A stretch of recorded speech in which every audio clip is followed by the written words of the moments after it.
Vamos a seguir encarando el tema de la infancia y su problemática a partir del cruce de dos miradas. Por un lado, la mirada que nos puede dar poder delimitar bien un concepto sobre infancia, una definición sobre la infancia, y otra es entender el estudio de la realidad de la infancia, o bien de cómo los adultos tratamos a la infancia, qué hacemos con esa infancia y qué hacen los niños en su vida social. En relación al concepto,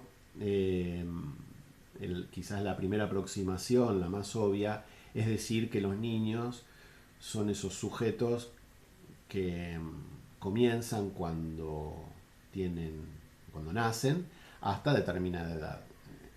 Según las sociedades, las épocas, esa edad ha ido cambiando, por ejemplo, desde los 7 años en algunos casos, hasta la Convención Internacional de los Derechos del Niño, que marca como fin de la infancia los 18 años.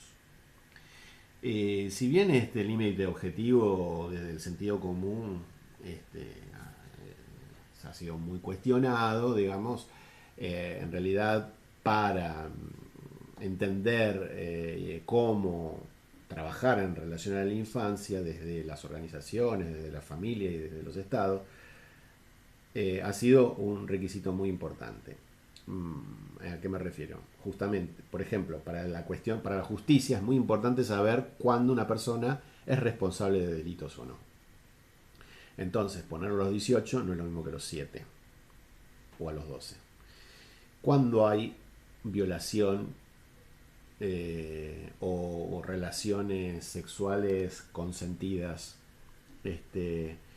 por ejemplo, en leyes de hace un tiempo se permitía, si había consentimiento, relaciones con menores, en el caso del varón con respecto a la mujer de 16 años. O sea, un mayor varón podía tener relaciones sexuales y no ser considerado violación hasta los 16 años. Si tenía menos de 16 años, era considerado violación. Bueno, todo esto es en verdad una discusión que se da sucesivamente a lo largo de los años. Por eso la cuestión de la edad, si bien a primera vista no parece ser muy objetivo, en realidad se requiere esa objetividad para poder establecer límites en las normas. Entonces, la caracterización por la edad es un parámetro importante. Otra cuestión importante es entender que la infancia es un grupo social, un grupo de una sociedad más amplia, y que cuando hacemos el corte infancia y adultez, lo que estamos haciendo también es marcar dos grupos de poder muy distintos. ¿Por qué? Porque los niños son un grupo que no se autodefine, que no tiene mayor poder social más que su acción espontánea, y mientras que el mundo de los adultos es quien nomina la infancia, quien define la infancia, quien dice que es niño y que no es niño, que a través de los peritajes establece sus características de salud, educación, etcétera, etcétera. Entonces, por un lado, es importante no olvidar desde lo conceptual que es un grupo social y que biológicamente, más allá de la cuestión de la maduración, son sujetos iguales que los seres humanos adultos. Si bien esto parece una obviedad, a la larga, hasta filosóficamente, nos va a llamar la atención y es un poco lo que la Convención de los Derechos Humanos después nos va a interpelar. Pero eso lo vamos a dejar para después. Otra cuestión importante a lo largo de la historia del concepto es que en la medida que fue surgiendo la ciencia o las disciplinas teóricas, la infancia empezó a ser caracterizada de acuerdo a determinadas notas o indicadores que las distintas disciplinas científicas establecían. En la medicina, con el estudio de la sexualidad, por ejemplo, hizo determinado tipo de aportes, o con la antropometría, con, no sé, la medición de las alturas, de de los órganos y del funcionamiento del cuerpo. También estableció un límite, tanto para hombres como para mujeres, que podría ser diferente incluso entre ellos. También la psicología ha tenido un aporte muy importante en este plano porque, por ejemplo, la psicología misma se ha transformado y ha generado toda una línea de investigación y de desarrollo que ha sido la psicología evolutiva, entendiendo que el ser humano no nace completo y que se va desarrollando sucesivamente en etapas, y estas etapas tienen determinadas características y en función de eso podríamos determinar el grado de madurez de un niño.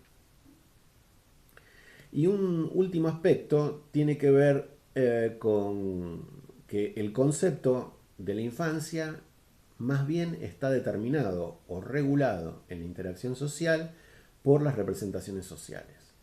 ¿Qué quiere decir esto? Que todos tenemos un concepto de infancia en esta sociedad. Aunque no nos hemos puesto de acuerdo, lo que sí está claro es que cada uno ha construido una idea sobre la infancia y que ha tomado de distintos lugares en función de la cultura, de la edad, del rol, ¿sí? A veces los directores, a pesar de haber sido maestros, no piensan lo mismo que los maestros o que el portero sobre los niños que van a esa escuela. Un juez no piensa lo mismo que un abogado defensor puede pensar una cosa y un abogado, un fiscal puede pensar otra en función del rol.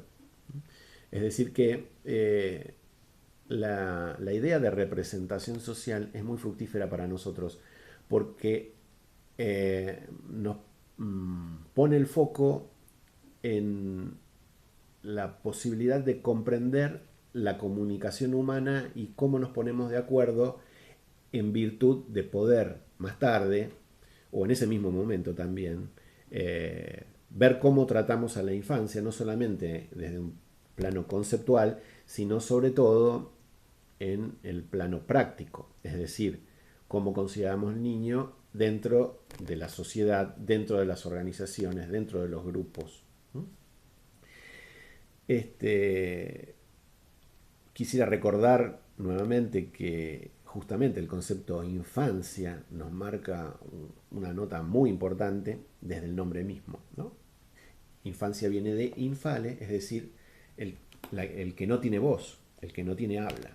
A lo largo del tiempo este concepto, que al comienzo era muy duro, es decir, no tiene palabra o no debe tenerla, derivó en falta de madurez, falta de formación, de desescolarizado, de bruto o de incapaz.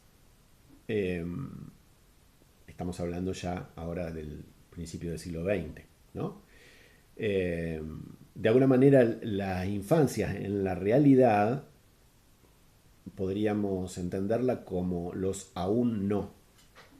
Es decir, ese grupo social que aún no puede votar, no hay que preguntarle si necesita tal o cual cosa, no son capaces, no pueden colaborar en todas las tareas sociales, o en todas o en parte, y hay que ver qué parte, cuáles son los límites.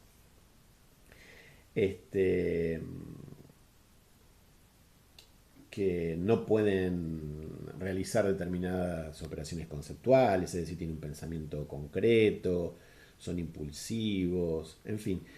En general, estas representaciones sociales han derivado en entender en la realidad que los niños son esos sujetos que aún no están preparados para una vida social plena.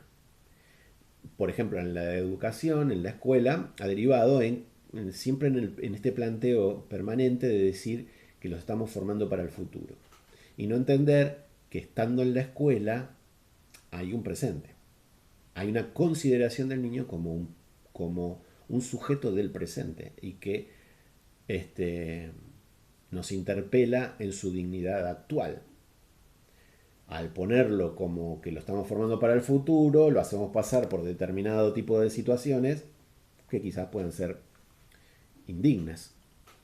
este, como en el caso de qué hacemos con la disciplina escolar, la convivencia, con los problemas particulares de cada niño, con los ritmos de aprendizaje, etcétera.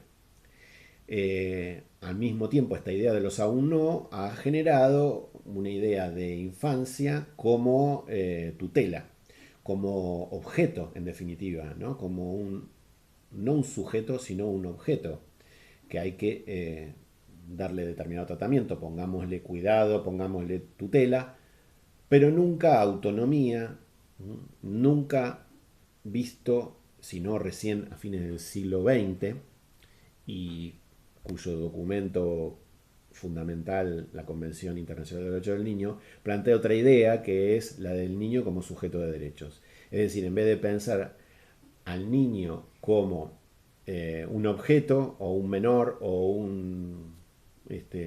una entidad para el futuro, estamos viendo a un sujeto que tiene un presente, unas capacidades, una autonomía y una dignidad que lo lleva, por ejemplo, como dice en el artículo 12, a que todas las cosas que le conciernen le tenemos que preguntar. Porque son sujetos, son seres humanos que son capaces de expresarse. No tan infale, como diríamos. Bueno, esta relación me parece que entre las definiciones que tenemos, cada uno les pido que las empiecen a registrar, las anoten, cómo definiría cada uno de ustedes concepto, perdón, infancia, y qué es lo que ustedes hacen en relación a los niños o cómo piensan ustedes que tratan a los niños o cómo les gustaría tratarlos, establecer las conexiones entre ambos. Y ahí nos vamos a encontrar con muchas continuidades, pero quizás también muchas contradicciones. Cuestión que iremos tratando a lo largo del año. Bueno, vamos a seguir en la próxima parte con otra perspectiva de análisis.